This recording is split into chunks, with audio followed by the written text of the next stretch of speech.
আমরা 140 বছর ধরে বাংলাদেশ সহ পৃথিবীর বিভিন্ন দেশ শ্রমিক শ্রেণী এই দিবসটি পালন করে যথাযোগ্য মর্যাদায়। কেন এর তাৎপর্য, কেন মানুষ পালন করে, এর তো নিশ্চয়ই একটা ঐতিহাসিক ভূমিকা আছে।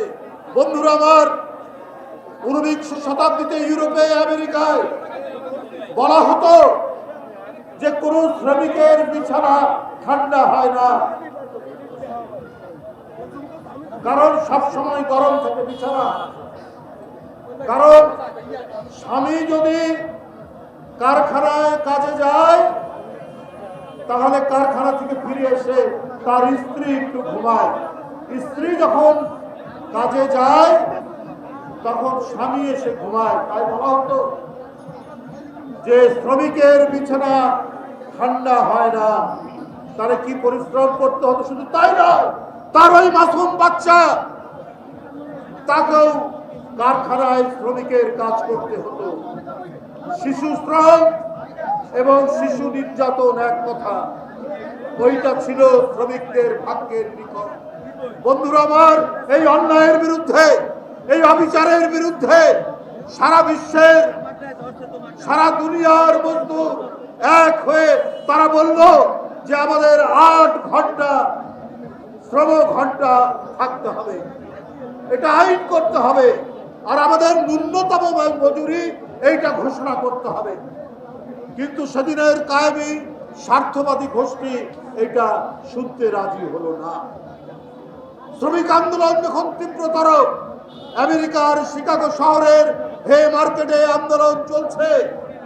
1886 সালে হে মার্কেটে এই আন্দোলন যখন শ্রমিকরা তীব্র থেকে তীব্রতর করলো, দাউ দাউ করে আন্দোলনের আগুন যখন দাবানলের মতো ছড়িয়ে পড়েছে, তখন কায়েমি স্বার্থবাদীরা গুলি করে অনেক শ্রমিক নেতা শ্রমিককে হত্যা করার কারণে সেই দিন থেকে মে দিবস পালন হয়ে আসছে। বন্ধুরা আমার, আজও কি শ্রমিকের সেই যে রক্ত তারা দিল, যে আত্মদান করলো, সেই রক্ত কি শুকিয়েছে? সেই রক্ত শুকায়নি, এখনো সেই রক্ত শুকায়নি। বন্ধুরা আমার, আমাদের দেশে 12 কোটি হচ্ছে ভোটার, তার মধ্যে শ্রমিক হচ্ছে 7 কোটি 35 লক্ষ। যারা ভোট দিয়ে আমাদের সরকার নির্বাচিত করে, যারা ভোট দিয়ে সরকার গঠন করে, তারা বঞ্চিত, তারা নির্যাতিত, তারা অসহায়। কথায় কথায় তাদের ছাঁটাই হয়, তাদের আয় দিন দিন কমে যাচ্ছে, তাদের আয় বৃদ্ধি পাচ্ছে না।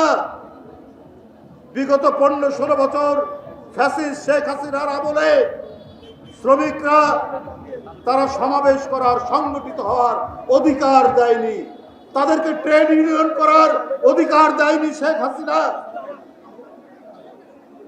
অত্যাবশ্যকীয় পরিষেবা বিল 2023 একটি আইন করে শ্রমিকদের যে দাবি দেওয়ার যে অধিকার, সেই অধিকার শেখ হাসিনা বন্ধ করে দিয়েছিলেন। বন্ধুরা আমার, যতটুকু আইন করেছিলেন সেই আইনটা ছিল মালিকের স্বার্থে, শ্রমিকের স্বার্থে নয়। তাই বন্ধুরা আমার, আজকে জুট মিল, আজকে চিনি কল, আজকে গার্মেন্টস শিল্প, প্রত্যেকটি জায়গায় শ্রমিকরা জীবন দিচ্ছে। গত 23শে অক্টোবর আপনারা জানেন ঢাকায় মহাসমাবেশ হয়েছে বিএনপি। সেখানে এক শ্রমিক নেতা, তার নাম ফজলুর রহমান কাজল, তাকে সেই সমাবেশে পুলিশ গুলি চালিয়ে সাউন্ড গ্রেড মেরে আতঙ্ক আর সন্ত্রাসের রাজত্ব কায়েম করে অনেককে গ্রেপ্তার, আমরাও গ্রেপ্তার হলাম, এবং সেইখান থেকে আরো অনেককে গ্রেপ্তার করে ফজলুর রহমান কাজলকে গ্রেপ্তার করা হলো। শ্রমিক নেতা, তার হাতে হ্যান্ডকাপ, তার পায়ে ডান্ডা বেরি দিয়ে সে হার্ট অ্যাটাক করল, তাকে হাসপাতালের বারান্দায় শুইয়ে রাখা হলো, তারপর সেখানেই সে মৃত্যুবরণ করল।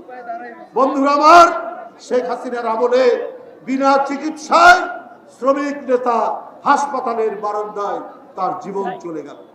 শুধু তাই নয়, এরপরে পোশাক শিল্পে তাদের ন্যূনতম মজুরির জন্য আন্দোলন করতে গিয়ে শেখ হাসিনার পেটুয়া বাহিনী, শেখ হাসিনার র্যাব, শেখ হাসিনার পুলিশ তারা গুলি চালিয়ে একজন মহিলা শ্রমিক আঞ্জুয়ারা খাতুনকে গুলি করে হত্যা করল, শ্রমিক জালালউদ্দিনকে হত্যা করল, শ্রমিক রাসেল হাওদারকে হত্যা করলো, শ্রমিক মোহাম্মদ ইমরানকে হত্যা করল। শেখ হাসিনার গুলিতে শুধু ছাত্র নয়, শুধু জনতা নয়, শ্রমিকদের যে কত রক্ত গেছে সেই রক্ত লিখার মধ্যে দিয়ে সেই রক্তের অক্ষরে রচিত হয়েছে আজকের 2024 সালের 5ই আগস্টের সেই মহাবিপ্লব। বন্ধুরা আমার, সেই আন্দোলনে আপনার 100 জনের উপরে বেশি শ্রমিক মারা গেছে, 30 জন রিক্সাওয়ালা মারা গেছে, বিএনপি জাতীয়তাবাদী শ্রমিক দলের 71 জন শ্রমিক ভাই পৃথিবী থেকে বিদায় নিয়েছে।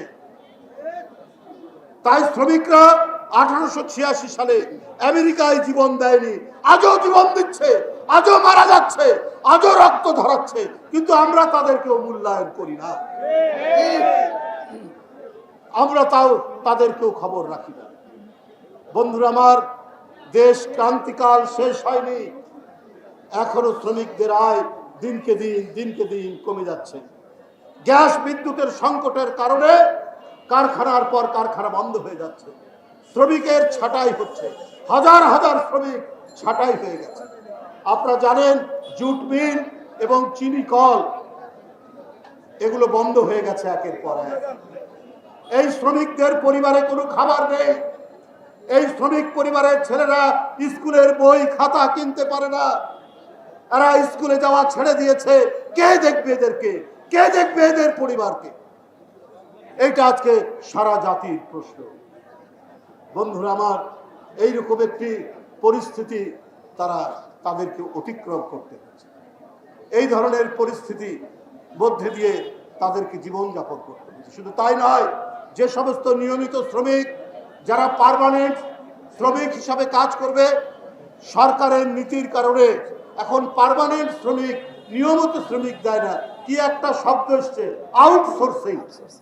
এই আউটসোর্সিং করে আপনার নিয়মিত শ্রমিক বাদ দিয়েছে, ক্রমাগতভাবে তাদেরকে বাদ দিচ্ছে। কেন?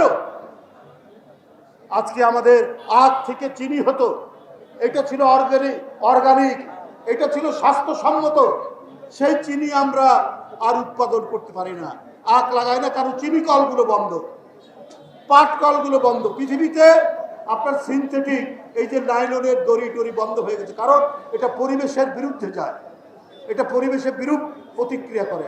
আবার ন্যাচারাল ফাইবার, এই যে পাট হচ্ছে আমরা সোনালী আঁশ বলতাম, আবার পৃথিবীতে ন্যাচারাল ফাইবারের অত্যন্ত কদর বেড়েছে। কিন্তু আমরা আমাদের জুট মিলগুলো কেন বন্ধ করছি? কারণ সরকারের নীতিমালা হচ্ছে গণবিরোধী নীতিমালা। এই গণবিরোধী নীতিমালা বলেই আজকে জুট মিলগুলো আপনার বন্ধ করে দিতে হচ্ছে, আর বেকার হয়ে যাচ্ছে হাজার হাজার শ্রমিকরা। আজকে যে চিনি, আজকে সেই চিনি আমাদেরকে ইম্পোর্ট করতে হয়। এই চিনি কি কেমিক্যাল দেওয়া চিনি, এই চিনি খেলে আমাদের শরীর, আমরা অসুস্থ হয়ে পড়ি, অথচ আমাদের নিজেদের আখ হয়, সেই আখ থেকে যে এতগুলো চিনি কল ময়মনসিংহ, উত্তরবঙ্গে, আপনার চুয়াডাঙ্গায় এত চিনি কল আজকে বন্ধ, শ্রমিকও আজকে নেই। বন্ধুরা আমার বক্তব্য হচ্ছে যে আজকে কেন শ্রমিকদের প্রতি এত অবহেলা, কেন আজকে এই পরিস্থিতি? আওয়ামী লীগের আমলে সিন্ডিকেট ছিল, মালয়েশিয়ায় শ্রমিক পাঠাতে, সেইখানটায় সিন্ডিকেটের মাধ্যমে যেত যারা অনেক টাকা নিত। এর মধ্যে ছিল জয়াল মাসুদ, এর মধ্যে ছিল অর্থমন্ত্রী তৎকালীন লোটাস কামাল, আরো অনেক লোক। এই সিন্ডিকেটের কারণে শ্রমিকদের কষ্ট হতো, শ্রমিকরা ঘর জমি বিক্রি করে ওই সিন্ডিকেটকে টাকা দিয়ে মালয়েশিয়ায় যেত, সেখানে গিয়েও তারা চাকরি পেত না।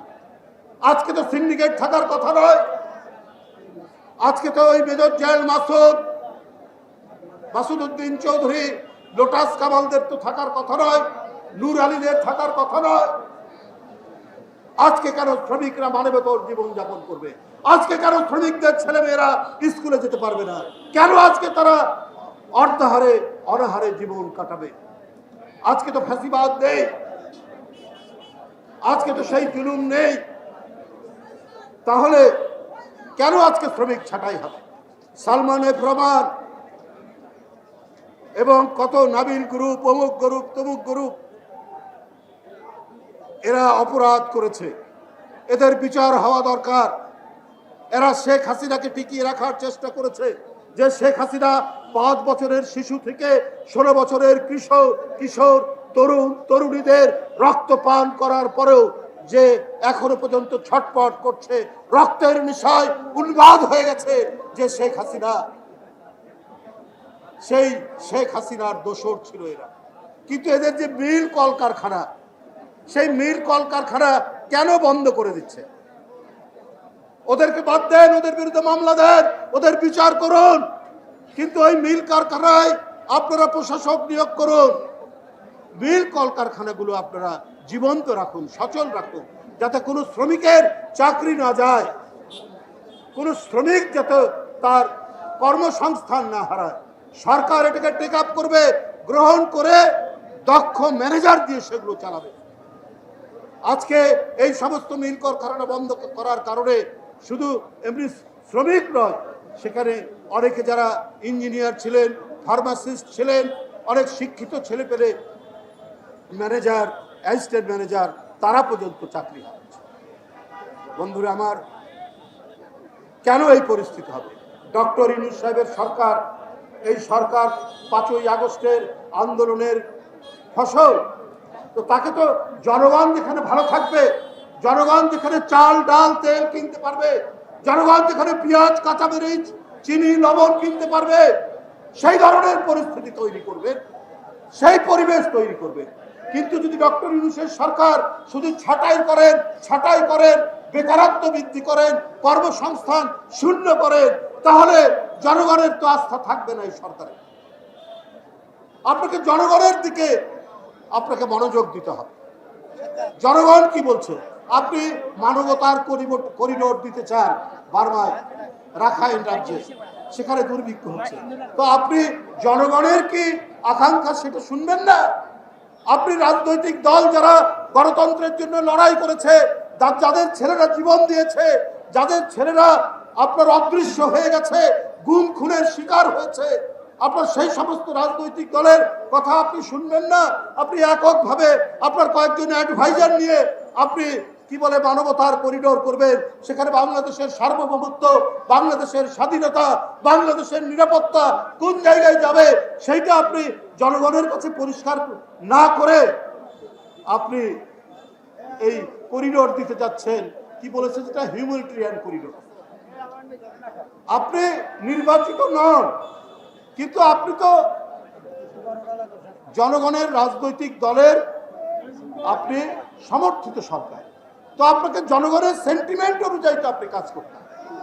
যেখানে দেশ বিপন্ন হতে পারে, দেশের মানুষ বিপন্ন হতে পারে, আপনি সেই ধরনের পদক্ষেপ যখন নেন, সে দুঃখজনক। আজকে শক্ত হাতে প্রশাসন চলল, শেখ হাসিনা কোথায় পালিয়ে আছে? পার্শ্ববর্তী দেশে। কিন্তু দেশে কোথায় আছে ওখানকার প্রধানমন্ত্রীও বলে না, কেউ বলে না। এখন শেখ হাসিনা হয়ে গেছে ওসামা বিন লাদেনের খালাতো বোন। ওসামা বিন লাদেন কোন গুহায় থাকতো, কোন পাহাড়ে থাকতো, কেউ যেমন জানতো না, মাঝে মাঝে ভিডিও বার্তা দেয়, ঠিক শেখ হাসিনা এখন ওসামা বিন লাদেনের একেবারে কাজিন হয়ে, খালাতো বোন হয়ে এখন তিনি ভিডিও বার্তা দেয়।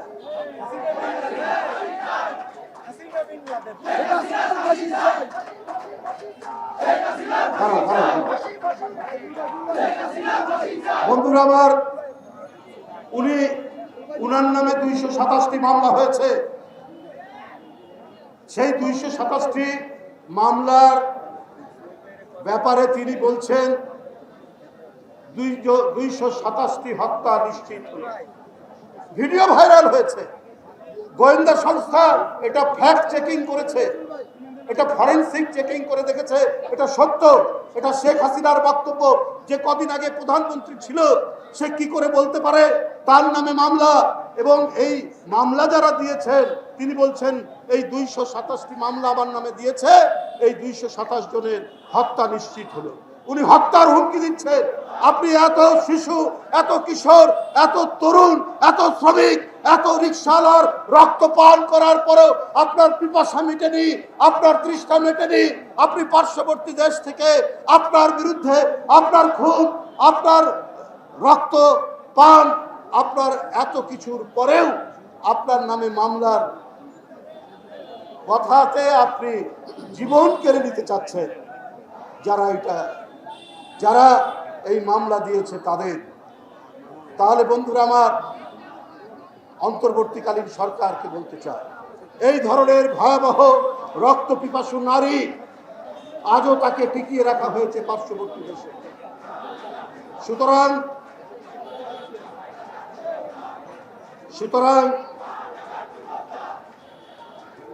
দেশ ভালো করে,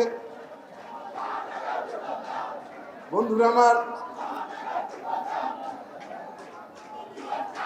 জনগণের ক্ষমতা জনগণের কাছে ফিরিয়ে দিন। একটি অবাধ সুষ্ঠু নির্বাচন কবে করা যায় তার তারিখ সুনির্দিষ্ট করে বলুন, এবং জনগণের মধ্যে ঐক্য রেখে ঐক্যের পথকে প্রশস্ত করুন। কাউকে দিয়ে কোনো উস্কানি দেওয়ানোর চেষ্টা করে এটা কারো জন্যই মঙ্গলদায়ক হবে না। যদি ফ্যাসিবাদের কোনোভাবে উত্থান ঘটে, কেউ কিন্তু বাঁচতে পারবেন না। তো সুতরাং ঐক্যের মধ্যে দিয়ে এই গণতান্ত্রিক শক্তিকে আপনার ঐক্যবদ্ধ থাকতে হবে, তাদেরকে একযোগে কাজ করতে হবে। আজকের মহান মে দিবসে জাতীয়তাবাদী শ্রমিক দল, বরিশাল মহানগর এবং বরিশালের সকল নেতৃবৃন্দ অনেক কষ্ট করে এই সমাবেশ